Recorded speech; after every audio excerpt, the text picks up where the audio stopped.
अमन मेहता 32 एक reputed software company का lead engineer था।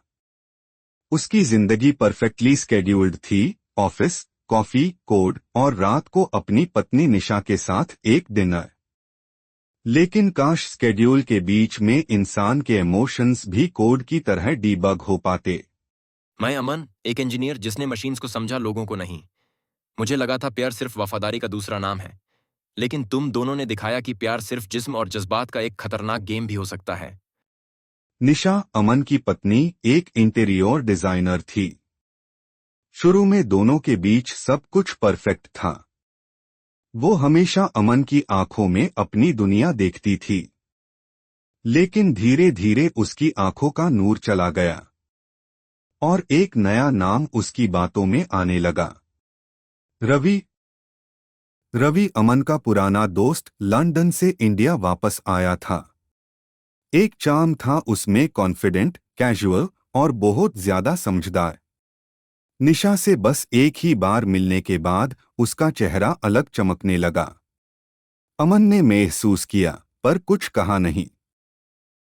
रात के 1 बजे तक निशा फोन पे रहती थी। जब अमन पूछता, कहती क्लाइंट कॉल था। पर अमन इंजीनियर था, हर सिस्टम का लूपहोल पकड़ना जानता था। एक दिन उसने घर के एक कोने में एक छोटा स्पाई कैम लगा दिया। फुटेज देखते वक्त अमन का दिल थरथरा गया। निशा और रवि एक दूसरे के करीब थे, इतने करीब जैसे कभी अमन और निशा भी हुआ करते थे। निशा बोल रही थी, अमन बोरिंग हो गया है, उसके साथ बस रूटीन बचा है। तुम हो तो दिल जिंदा लगता है। अमन ने कुछ नहीं कहा, ना चिल्लाया ना शिकायत की। वो बस एक और प्रोजेक्ट पे काम करने लगा, एक स्क्रिप्ट लिखना शुरू किया, कोड ऑफ डिसेप्शन। उसमें हर कैरेक्टर रियल था, रवि, निशा और अमन। एक रात अमन ने निशा और रवि दोनों को घर बुलाया। टेबल पर वाइन, कैंडल्स और एक स्मार्ट टीवी था। वाइन के पहले सिप के बाद अमन ने रिमोट उठाया, टीवी चालू किया और वो रिकॉर्डिंग प्ले कर दी। सन्नाटा। निशा चौंक गई। रवि ने आंखें झुका ली। अमन बोला, प्यार किया होता तो खुश होता। यह तो सिर्फ जिस्म का नशा था। और तुम दोनों मेरे ही थे, एक दोस्ती में, एक रिश्ते में।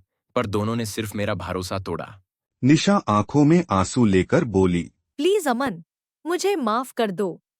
अमन ने उसकी आंखों में देखा, मुस्कुराया और कहा, तुम दोनों आजाद हो, मैं भी।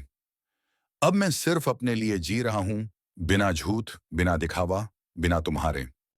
कोड ऑफ डिसेप्शन एक कहानी थी, पर इसने मेरी जिंदगी बदल दी। जिस्म कभी वफादार नहीं होते, सिर्फ यादों में जो बचा रहता है वो होती है रूह की सच्चाई।